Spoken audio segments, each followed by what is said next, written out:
curso do Saber Direito nesta semana é sobre direito constitucional com foco na segurança pública. Você vai aprender quais são os órgãos de segurança pública, a divisão em nível federal e estadual, além das atribuições e competências de cada um. Quem apresenta as aulas é o professor Luiz Alberto Andrade. Tudo isso agora no Saber Direito. Olá, seja bem-vindo. Meu nome é Luiz Alberto. Nós estamos na terceira aula de Segurança Pública, uma aula de Direito Constitucional. Nas aulas pretéritas, nós trabalhamos aí com a análise do artigo 144 caput da Constituição, onde a segurança pública é dever do Estado, direito e responsabilidade de todos. Segurança pública visa garantir a preservação da ordem pública e da incolumidade das pessoas e do seu patrimônio. Ao analisar os órgãos de segurança pública, nós temos aí a atuação de um núcleo taxativo desses órgãos: Polícia Federal, Polícia Rodoviária Federal, Polícia Ferroviária Federal, Polícia Civil, Polícia Militar e Corpos de Bombeiros Militares. São os integrantes, aí são os órgãos integrantes da segurança pública. Uma pergunta: a Polícia Legislativa do Senado. É muito comum se comentar que o órgão de segurança pública ele está vinculado ao Poder Executivo. Mas é a Polícia Legislativa. Polícia Legislativa está vinculada ao Poder Legislativo graças a uma teoria denominada Check and Balance System, ou seja, a teoria dos freios e contrapesos. Os poderes são independentes e harmônicos entre si e exercem atividades típicas e atividades atípicas.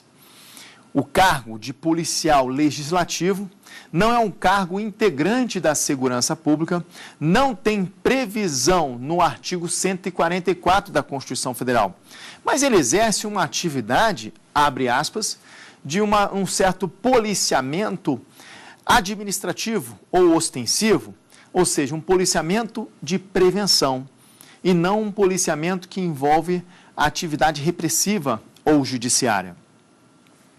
Nos blocos passados, destacamos também a importância de um tratamento diferenciado entre um órgão de segurança nacional e um órgão de segurança pública.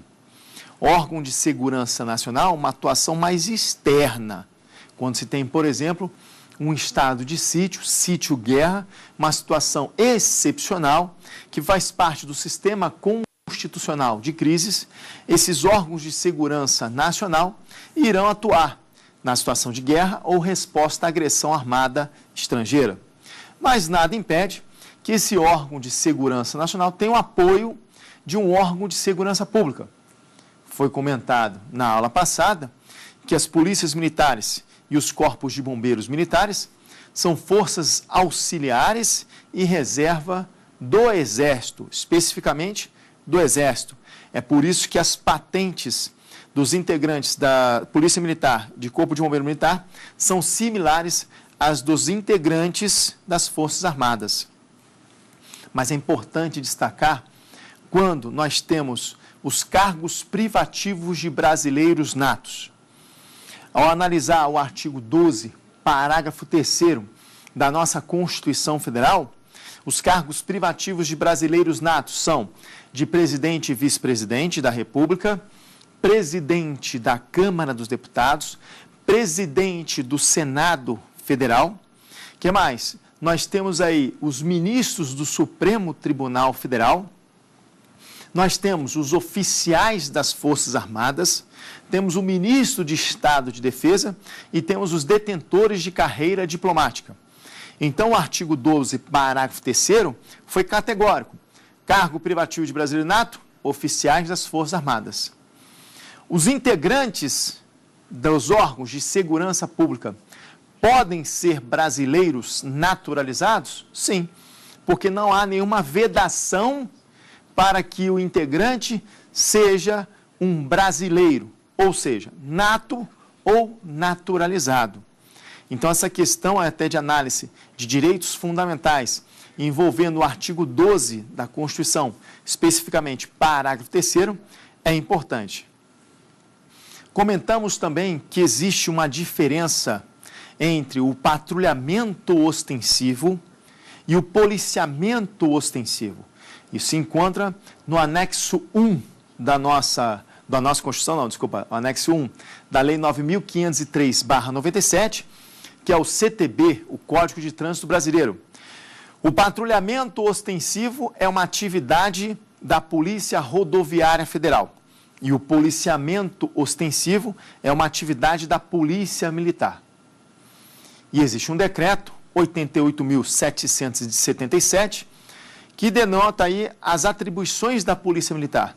Dentre as atribuições, vimos que a Polícia Militar exerce uma função de policiamento fluvial e policiamento lacustre.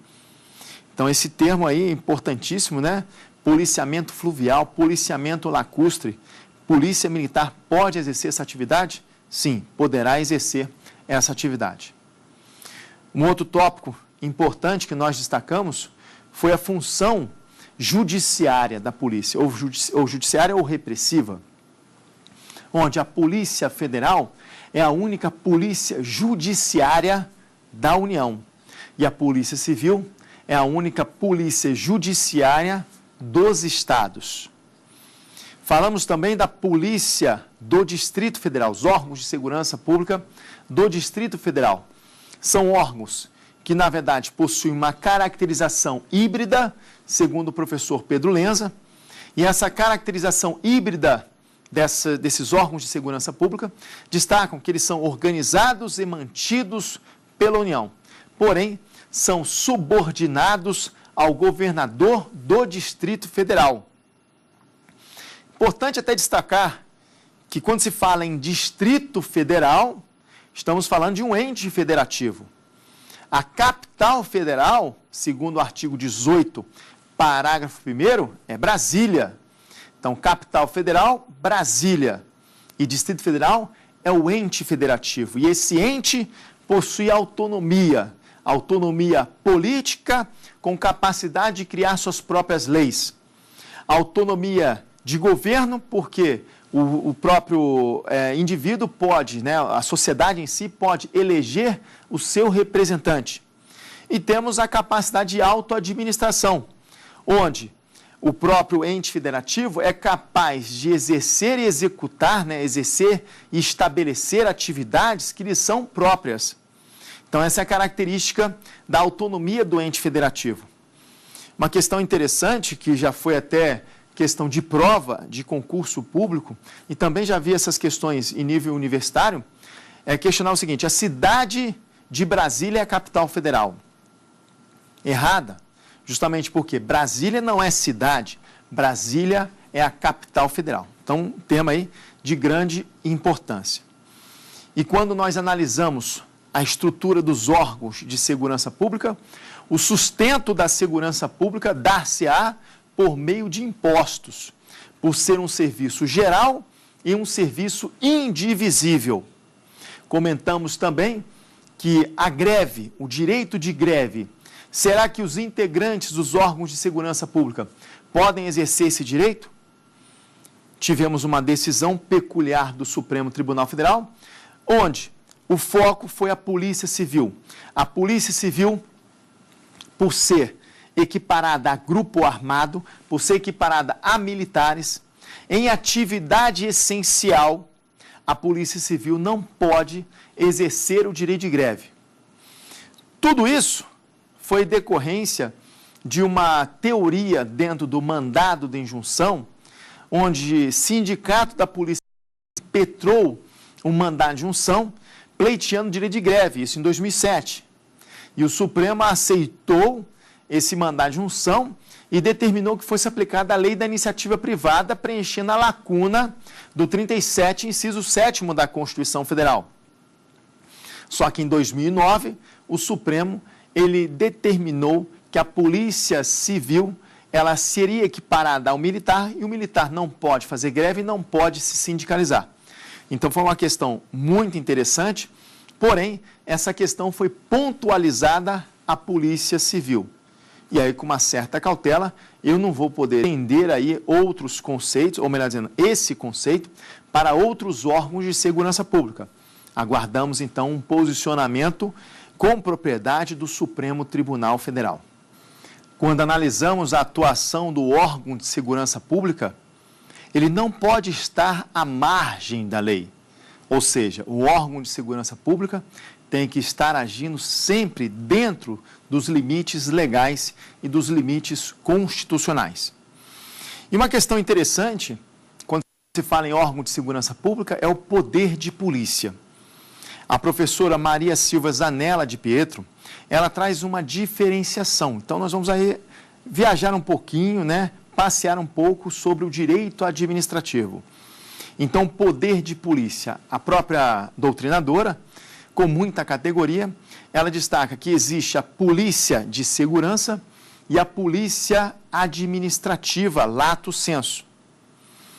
Essa polícia de segurança é uma polícia que tem natureza preventiva e também tem uma natureza repressiva. Então, nós temos aí uma característica interessante, hein? Eu não estou falando que a polícia de segurança é uma polícia preventiva ou é uma polícia repressiva.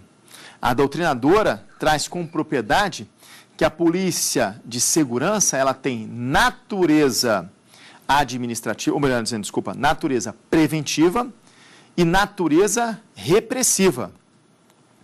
E logo em seguida ela destaca que há uma diferenciação para a polícia administrativa lato sensu. Inclusive eu trouxe aí a passagem, né, interessante dentro aí dessa questão da natureza preventiva e natureza repressiva, mas nós vamos abordar essa questão diferenciando um pouquinho de uma doutrina do direito constitucional. O que é uma polícia preventiva? A polícia preventiva é aquela que atua antes da infração penal. E a polícia repressiva é aquela que atua após a infração penal. A polícia preventiva é também denominada polícia ostensiva. A polícia repressiva também é classificada como polícia judiciária. Alguns doutrinadores entendem que a polícia preventiva, ela é administrativa e ela é ostensiva. Veja você, com muita calma, eu estou falando no aspecto constitucional. A doutrina de direito constitucional traz essa diferenciação. Os principais doutrinadores, Pedro Lenza, José Afonso da Silva, o próprio ministro Luiz Roberto Barroso, destaca essa diferença, justamente porque nós temos um aspecto constitucional. Muitas das vezes, nós nos deparamos aí com posicionamentos doutrinários diferentes, dependendo do segmento. Vamos a um exemplo. Medida provisória. É possível legislar sobre medida provisória no aspecto penal? Ou seja, é possível criar uma norma penal por meio de medida provisória? Essa questão é interessante, justamente porque, num posicionamento constitucionalista, norma penal não pode tratar, ou melhor dizendo, medida provisória não pode tratar de direito penal. Agora, numa visão penalista, é possível medida provisória tratar de direito penal não incriminador, que foi o que aconteceu na época do Estatuto do Desarmamento, onde o presidente da época determinou, por meio de medida provisória, que as pessoas que entregassem a arma de fogo irregular, ou seja, a posse irregular da arma de fogo, tendo aí, né, a arma, ao entregar, estaria ali extinta a punibilidade, salvo engano era extinta a tipicidade, inclusive, né? Foi extinta a tipicidade do crime e, além disso, receberia uma remuneração. Isso é uma questão aí que foi visualizada positivamente dentro do direito penal, mas uma crítica no âmbito do direito constitucional. Então, infelizmente, nós temos, às vezes, esse posicionamento, essa dicotomia, né? Esse posicionamento divergente. Ok? Vamos à pergunta? poder de polícia administrativa se manifesta preventiva ou repressivamente? Essa pergunta é uma pergunta importante, que nós vamos ter que seguir a doutrina do direito administrativo. Foi o que comentei com vocês. O posicionamento constitucionalista é diferente de um posicionamento do direito administrativo. Inclusive, isso já foi tema de prova de concurso público e também em questões a nível universitário. Numa prova de mestrado, eu já me deparei com essa situação, onde na prova de admissão ao possível estudo, a faculdade, que na verdade foi a Universidade do Estado do Rio de Janeiro, ela trouxe esse questionamento numa prova discursiva. Então, muito importante a nível acadêmico e também a nível de concurso público. E eu tenho o posicionamento da professora Maria Silva Zanella de Pietro, que destaca o seguinte: a polícia administrativa, ela tem natureza repressiva, ela tem natureza preventiva e ela tem natureza fiscalizadora. Polícia administrativa. A polícia judiciária, conforme a professora Maria Silva Zanella, ela tem natureza repressiva. Ah, mas por que a natureza repressiva? Porque essa natureza repressiva é em relação ao indivíduo. O indivíduo em face à infração penal, ou seja, prende o indivíduo para que ele não cometa ações ilícitas reiteradas. Tem a natureza preventiva, que é em relação ao interesse geral. Então, de novo, a polícia judiciária, segundo a professora Maria Silva Zanella de Pietro, tem natureza tanto repressiva quanto natureza preventiva. Vamos lá, só para que você possa entender melhor. Quando trata de uma natureza repressiva, é uma natureza que envolve prender o indivíduo, cercear de forma lícita a locomoção desse indivíduo para evitar ações ilícitas reiteradas. Mas, ao mesmo tempo que traz aí uma forma de repressão, há uma certa prevenção para que aquele crime não aconteça. Então, a prevenção em relação ao interesse geral e é uma repressão em relação à liberdade individual. Então, nessa questão interessante, dentro de uma doutrina administrativista, a polícia judiciária, ela tem a natureza preventiva e ela tem a natureza repressiva. A polícia administrativa, lato sensu, ela tem a natureza preventiva, repressiva e uma natureza fiscalizadora. Então tem que tomar cuidado, temos que ter aí uma quebra de paradigmas, uma flexibilização maior ao interpretar uma situação onde a própria doutrina estiver destacando que aquela polícia é uma polícia repressiva. Você tem que ver se é natureza repressiva ou se está sendo classificada como polícia repressiva. Ok? Então, análise importante que eu posso destacar aí, sem medo de errar, posicionamento do professor José dos Santos Carvalho Filho, que está em consonância com a professora Maria Silva Zanella de Pietro, que está o seguinte: tal distinção, porém, não é absoluta, como se tem observado os estudiosos. Na verdade, os agentes da polícia administrativa também agem repressivamente, quando, por exemplo, interditam um estabelecimento comercial ou apreendem bens obtidos por meios ilícitos. Por outro lado, os agentes da segurança têm a incumbência, frequentemente, de atuar de forma preventiva para o fim de ser evitada a prática do delito, assim como a atuação repressiva. Então, quando ele destaca aí a atuação repressiva, essa atuação repressiva é a natureza repressiva. Quando destaca a atuação preventiva, é a natureza preventiva. Então, facilmente, nós vamos concluir que todos os órgãos de segurança pública possuem natureza tanto preventiva quanto natureza repressiva. Isso em relação à natureza. Agora, os órgãos de segurança pública, que são considerados polícia ostensiva, ou polícia administrativa, ou polícia preventiva, segundo o posicionamento constitucionalista, nós temos a Polícia Federal, a Polícia Rodoviária Federal, a Polícia Ferroviária Federal, a Polícia Militar e os corpos de bombeiros militares. Não citei, dentre os 6 órgãos, eu não citei a Polícia Civil. Então, a Polícia Civil, ela não tem a natureza preventiva, ostensiva ou administrativa, segundo a doutrina constitucionalista. E a Polícia Judiciária, segundo a doutrina constitucionalista? Judiciária ou repressiva? Nós temos a Polícia Federal, que ela é híbrida, né? Tanto é uma polícia ostensiva quanto uma polícia repressiva ou judiciária. A Polícia Judiciária da União, Polícia Federal. Temos também a Polícia Civil, que é uma polícia repressiva. Então, órgãos de segurança pública que são considerados polícia repressiva ou judiciária, na visão constitucionalista, Polícia Federal e Polícia Civil.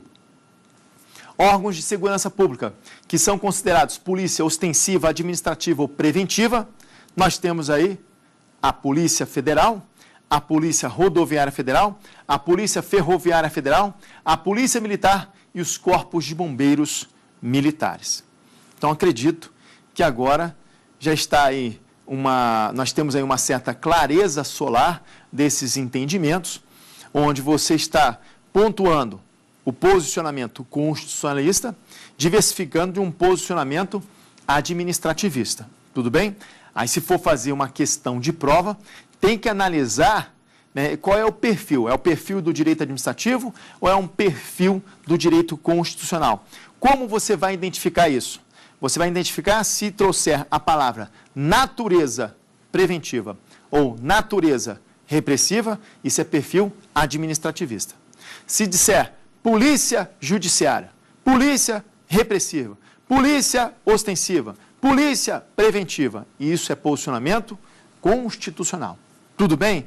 Ficou tranquilo agora? Ok.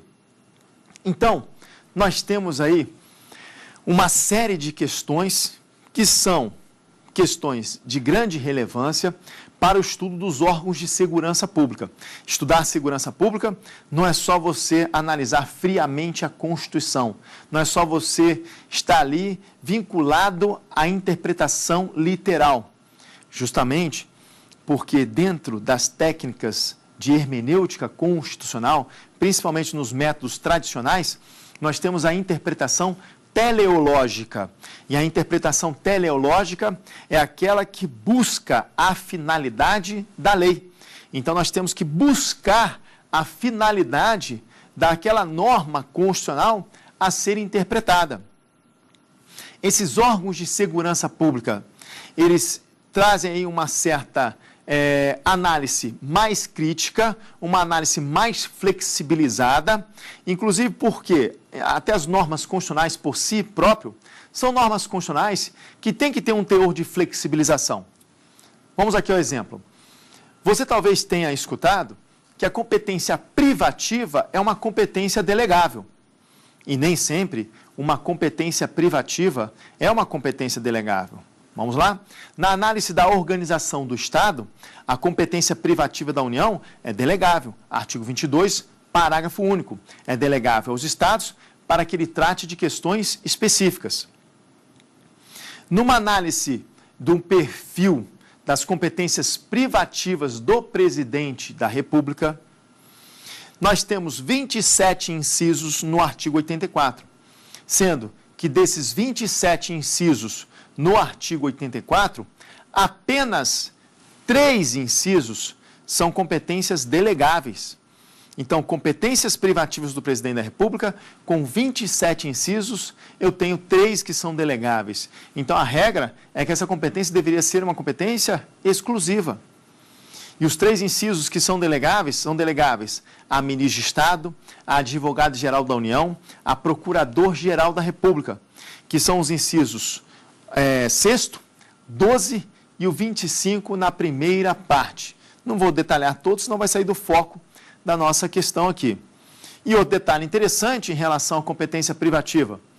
Nós temos que as competências privativas da Câmara e as competências privativas do Senado Federal são competências que são indelegáveis, não podem ser delegadas. Então, quando nós tratamos com uma certa flexibilidade a nossa Constituição Federal, permite-se que se tenha aí o fim social alcançado.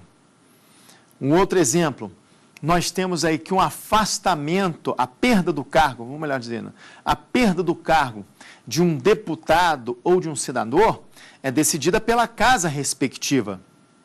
Mas a partir do momento que o deputado ou senador ele não está atingindo os fins constitucionais, o próprio Supremo Tribunal Federal, em decorrência do princípio ao acesso à justiça, a lei não excluirá da apreciação do Poder Judiciário lesão ou ameaça de direito. Então, em decorrência desse princípio do acesso à justiça, qualquer lesão ou ameaça de direito, o Poder Judiciário pode atuar?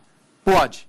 Então, em situações recentes, nós tivemos aí o afastamento do presidente da Câmara dos Deputados, definido aí pelo Supremo Tribunal Federal, justamente por um jogo de flexibilização constitucional. Interpretar a Constituição não é interpretar a letra da lei. Interpretar a Constituição é interpretação sistemática, envolvendo vários conceitos. É interpretação teleológica, buscando a finalidade da lei. É uma interpretação histórica, entender por que aquele dispositivo foi criado. Então, nós temos aí essa característica que eu quero que você leve, né, numa questão jurídica importante e até para os seus estudos a nível universitário e também a nível de concurso público. Vamos analisar agora uma questão, uma pergunta. Vamos lá.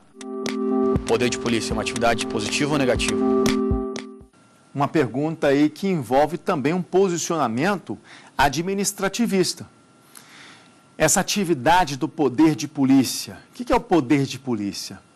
Poder de polícia é quando a própria administração pública ela restringe um direito, restringe o exercício de uma atividade, por exemplo, de um particular, em prol do interesse geral, em prol do interesse coletivo. Então, você tem uma ação do Estado, uma ação que decorre da supremacia do interesse público sobre o particular, tendo aí uma restrição dessa atividade particular em prol da sociedade. Dentro do estudo do direito administrativo, o poder de polícia é sim uma atividade negativa. Então, respondendo à pergunta, o poder de polícia é uma atividade negativa? Sim. Posicionamento da professora Maria Silvia Zanella de Pietro e também do professor José dos Santos Carvalho Filho. Então, vamos à tela. Eu tenho aqui, ó, poder de polícia, o posicionamento da Maria Silvia Zanella de Pietro. Costuma-se apontar como atributos do poder de polícia a discricionalidade, a autoexecutoriedade e a coercibilidade, além do fato de corresponder a uma atividade negativa. Pode-se atualmente acrescentar outra característica, que é a indelegabilidade do poder de polícia às pessoas jurídicas de direito privado. Então, um posicionamento aí pautado numa doutrinadora de excelência, né? Referência aí a nível universitário, a nível de concurso público, e ela também trata de uma diferenciação entre serviço público e poder de polícia. Ela traz aí também o poder de polícia como uma atividade negativa. Agora, o serviço público é uma atividade positiva. Então, serviço público é uma atividade positiva. Poder de polícia é uma atividade negativa. E por que o serviço público é uma atividade positiva? Vamos lá pautar no posicionamento da doutrinadora, mas você vai entender que essa atividade positiva é aquela atividade que visa o bem geral. Quando eu tenho poder de polícia, atividade negativa em relação ao indivíduo. mas que vai beneficiar toda a sociedade. Então, a atividade negativa em relação ao indivíduo e é um serviço público para a sociedade. Então, analisando aqui o posicionamento da grande doutrinadora. A administração, então, serviço público, atividade positiva. A administração pública exerce ela mesma uma atividade material que vai trazer um benefício, uma utilidade aos cidadãos. E o poder de polícia como atividade negativa, a administração impõe limites à conduta individual. Então, esse posicionamento é importantíssimo. A atividade do poder de polícia é uma atividade negativa, é uma atividade que visa intervir na esfera individual. E aí temos uma questão interessante no estudo dos direitos e garantias fundamentais. Temos a teoria dos 4 status de Jelinek.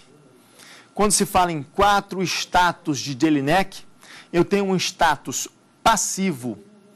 O status passivo é o status de subordinação do indivíduo em face ao Estado. Nós temos um status que é um status positivo. O status positivo significa que o Estado tem que agir de forma proativa para garantir o exercício dos direitos fundamentais.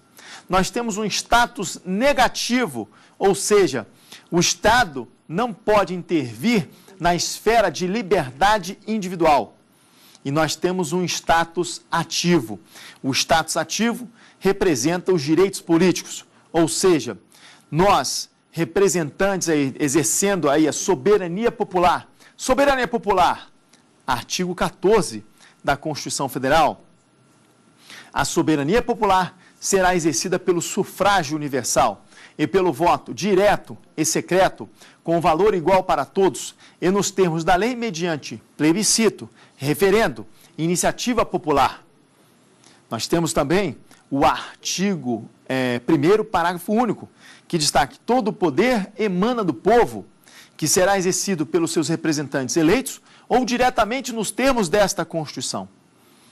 Então, o status ativo de Jelinek representa a atuação do poder público, ou melhor dizendo, a atuação do poder público sendo direcionada pela sociedade, justamente porque o indivíduo, aquele que possui a capacidade eleitoral, ele vai eleger um representante que tem ideias compatíveis com a dele. Ao analisar os 4 status de Jelinek, o status passivo, subordinação, o status negativo, o Estado não pode interferir na esfera de liberdade individual mínima. Status positivo, o Estado tem que agir de forma proativa. E o status ativo, que envolve direitos políticos, a segurança pública, ela está vinculada ao status negativo, ou seja, o Estado não pode interferir numa esfera de liberdade individual mínima. E essa esfera de liberdade individual mínima é aquela protegida pelo núcleo essencial da norma. É aquela que estabelece que o indivíduo ele não pode sofrer nenhuma intervenção arbitrária. Então, a atuação do poder de polícia é mais uma atuação que decorre de um certo respeito, é uma atuação que tem que ser deferente, é uma atuação que tem que ser respeitosa, respeitosa à Constituição, respeitosa à lei. A própria atividade de uma polícia judiciária, de uma polícia repressiva, é uma atividade de investigação, nós vimos isso. E um dos fatores importantíssimos no âmbito da investigação é justamente a questão da interceptação telefônica, um tema recorrente. Quem exerce, qual é o órgão de segurança pública que exerce a atribuição de fazer uma interceptação telefônica? Polícia Judiciária, seja de âmbito estadual, seja de âmbito federal. O artigo 5º, inciso 12 da Constituição destaca: é inviolável o sigilo das correspondências, das comunicações telegráficas, de dados e das comunicações telefônicas, salvo no último caso, por ordem judicial, nas hipóteses na forma que a lei estabelecer, para fins de investigação criminal ou instrução processual penal. A interceptação telefônica, ela ocorre quando a polícia, ela, por métodos tradicionais, não consegue indícios de autoria e materialidade. E numa atuação de repressão, numa atuação de polícia judiciária, a própria autoridade policial, ela solicita ao Poder Judiciário uma autorização para que se faça a interceptação telefônica. Deixo claro que essa autorização tem que ser pautada nos termos da lei, então você tem que ter a ordem judicial, tem que ter a lei, e é uma interceptação que tenha fins de investigação criminal ou instrução processual penal. Mas é importante também destacar que o Poder Judiciário, ele não age de ofício. Inclusive, existe um jargão, ne procedat iudex ex officio. Só que em algumas situações excepcionais, o Poder Judiciário pode atuar. E uma situação excepcional é o juiz conceder de ofício uma interceptação telefônica. O juiz pode deliberar de ofício uma interceptação telefônica. Não é questão doutrinária nem jurisprudencial, isso está na lei, Lei 9296 de 96. Então, muito importante você fazer essa análise, né, justamente envolvendo questões de direito administrativo com questões de direito constitucional. Um outro tema interessante de atuação dos órgãos de segurança pública é em relação à violação de domicílio. E quando eu tenho a violação de domicílio, artigo 5º, inciso 11, a casa é asilo inviolável do indivíduo, ninguém nela podendo penetrar sem o consentimento do morador, salvo nas hipóteses de flagrante, desastre, prestar socorro ou durante o dia com uma determinação judicial. A nossa norma constitucional tem que ser interpretada com uma certa flexibilidade. Foi o que eu falei para vocês. E a interpretação teleológica, buscando a finalidade. A finalidade dessa norma é proteger o interior de uma casa. Você só pode entrar na minha casa se eu consentir, em regra. Agora, você pode entrar na minha casa em situação de flagrante, desastre, prestar socorro ou durante o dia com uma determinação judicial. E aí vem aquela questão de posicionamentos penalistas, constitucionalistas e assim vai. Num posicionamento constitucionalista, inclusive isso já foi até questão de prova em concursos públicos, é o seguinte: a ideia é proteger a casa, é proteger o interior da casa.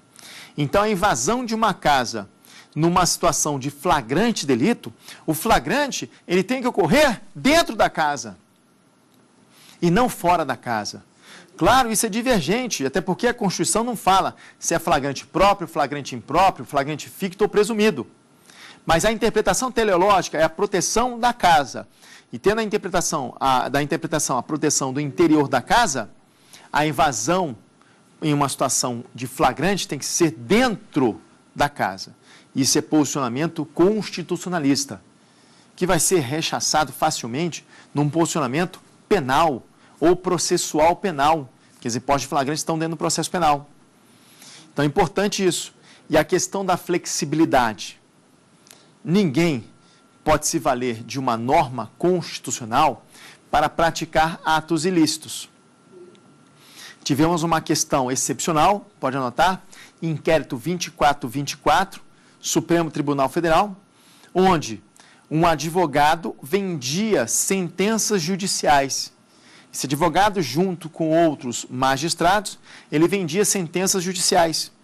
Só que ele não negociava, em hipótese alguma, por telefone ou em outro local, a não ser que fosse dentro do seu escritório. O escritório de um advogado é considerado casa? Sim, é considerado domicílio, casa, enfim, no aspecto constitucional.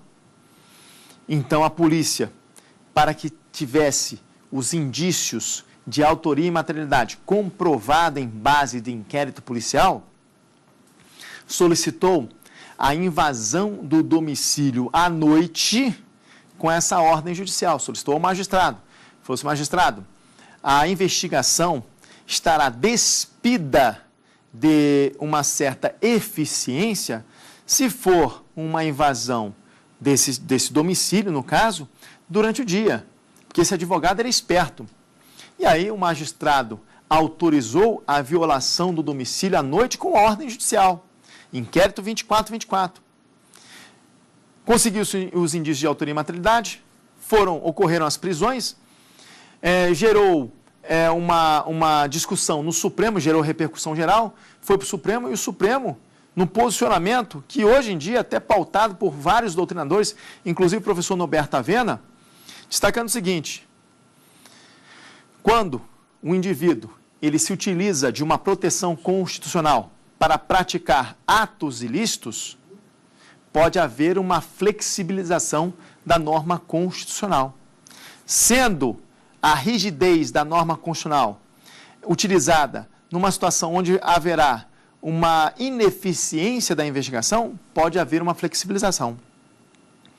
Então, nessa circunstância, de forma excepcional, foi autorizada a violação do domicílio à noite, com essa ordem judicial, sem o consentimento do morador, e isso foi totalmente constitucional. Ok? Vamos analisar agora uma pergunta. Vamos lá. Quais são os órgãos públicos que podem exercer o poder de polícia? Os órgãos de segurança pública que exercem a atividade, ou melhor dizendo, o poder de polícia, são aqueles que possuem personalidade jurídica de direito público. Há um certo tempo atrás, a Guarda Municipal no Rio de Janeiro era uma empresa pública. E as multas aplicadas pela Guarda Municipal foram contestadas perante a Justiça. Muitas delas foram anuladas, justamente porque a Guarda Municipal era uma empresa pública, isso no estado do Rio de Janeiro. E aí, com a evolução da Assembleia Legislativa do Rio, com, na verdade, novas propostas de alteração legislativa, a Guarda Municipal do município do Rio de Janeiro se tornou uma autarquia. E sendo autarquia, ela possui personalidade jurídica de direito público. Inclusive, tem um posicionamento do Supremo recente que destaca aí essa atividade da Guarda Municipal, podendo perfeitamente aplicar multas. Vou aqui analisar o julgado. É o recurso extraordinário 658.570. O relator ministro é o ministro Roberto Barroso, Luiz Roberto Barroso. O julgamento foi de 2015, em agosto de 2015, e foi divulgado no dia 30/9/2015, ou seja, em outubro de 2015, com uma certa repercussão geral. E o julgado destaca o seguinte: é constitucional a atribuição às guardas municipais do exercício do poder de polícia de trânsito, inclusive para imposição de sanções administrativas legalmente previstas. Então, veja você que a Guarda Municipal, ela pode sim exercer a atividade de sanção de poder de polícia com sanções administrativas. Então, esse bloco é um bloco muito importante, onde nós vimos aí novidades em relação à natureza preventiva e à natureza repressiva dos órgãos de segurança pública. Todos eles possuem natureza preventiva e também natureza repressiva. Natureza preventiva, porque evitando-se ações criminosas, você tem aí a natureza que envolve uma certa proteção da coletividade em geral. Assim como a natureza repressiva, ela vai definir uma ação individual, ou seja, uma inserção que envolve a liberdade individual daquele que está cometendo o crime, justamente para que não ocorram ações reiteradas. Então, nós temos aí que a polícia de natureza preventiva, ela vai atuar na prevenção antes da atuação da infração criminosa, e a polícia de natureza repressiva, ela vai impedir ações reiteradas dessas infrações criminosas. Destacamos aí que a função dos órgãos de segurança pública é justamente garantir a incolumidade de pessoas e do patrimônio. E é dever do Estado a garantia da segurança pública. Temos algumas circunstâncias que são de relevância, como o posicionamento constitucional e o posicionamento administrativo. Em um posicionamento constitucional, existe a polícia judiciária ou repressiva, que é aquela que atua após a infração penal. Esse é o posicionamento constitucional. Polícias que são repressivas ou judiciárias, Polícia Civil e a Polícia Federal. Polícias que são consideradas preventivas, ostensivas ou administrativas, numa visão constitucional. A Polícia Federal, a Polícia Rodoviária Federal, a Polícia Ferroviária Federal, a Polícia Militar e os corpos de bombeiros militares. Na visão do direito administrativo, existe a Polícia de Segurança e a Polícia Administrativa lato sensu. A Polícia Administrativa lato sensu é aquela que tem natureza preventiva, natureza repressiva e natureza fiscalizatória. Importante destacar que os órgãos de segurança que exercem atividade de poder de polícia são aqueles que possuem personalidade jurídica de direito público. A polícia de segurança, ela possui a natureza preventiva e a natureza repressiva. Então, esses conceitos básicos devem ser concatenados com outras disposições constitucionais, justamente visando a atuação desses órgãos de segurança pública. Quando nós estudamos lá no nosso Código de Processo Penal o inquérito policial é prerrogativa de polícia judiciária. Lembrando que o controle externo da atividade policial é exercido pelo Ministério Público. Mas nada impede que o próprio controle exercido pelo Ministério Público não seja um controle que vá anulá-lo do poder de investigação. Você sabe, o inquérito policial é um procedimento administrativo dispensável. E por ser um procedimento administrativo dispensável, o próprio Ministério Público, ele pode atuar no âmbito do inquérito, obviamente, não policial, justamente porque ele estará investigando. Inquérito policial é somente quando é presidido por uma autoridade competente, no caso, o delegado de polícia. Então, nós temos a Lei 12.830, que reconheceu a atividade do delegado de polícia como uma atividade protocolar similar às dos demais órgãos que envolvem a atividade judiciária, ou seja, magistrados, membros do Ministério Público e também advogados. É importante, então, destacar essa característica que envolve a atuação do delegado de polícia. Leia a Lei 12.830. E assim, nós finalizamos esse bloco. E no próximo bloco, vamos trabalhar com a atuação da Polícia Federal. Muito obrigado, forte abraço. Ficou com dúvidas sobre o assunto? Então mande um e-mail para saberdireito@stf.jus.br. Você também pode estudar pela internet acessando o site tvjustiça.jus.br.